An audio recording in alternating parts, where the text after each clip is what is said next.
यहाँ चोट लग गया है, यहाँ चोट मारा है कौवा। ये पक्षी का बच्चा है। अब हमें तो नहीं पता है कि ये कौन सा पक्षी है, अभी बहुत छोटा सा है, नन्हा सा है, लेकिन बहुत प्यारा सा है। मैं आज आम के बगीचे में आम तोड़वा रहा हूँ। घर से आ रहा था, पीछे बगीचा में झाड़ी के तरफ 10-15 कौवा मिल करके ये नीचे गिरा हुआ था, उड़ नहीं पाता है। 10-15 कौवा इसके ऊपर झपट रहा था, चोंच मार रहा था।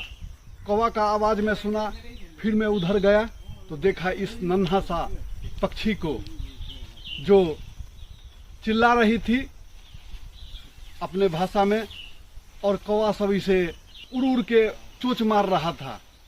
देखिए देखिए, ये चोंच लगा हुआ है, ये घाव हो गया है, घाव नजर आ रहा है।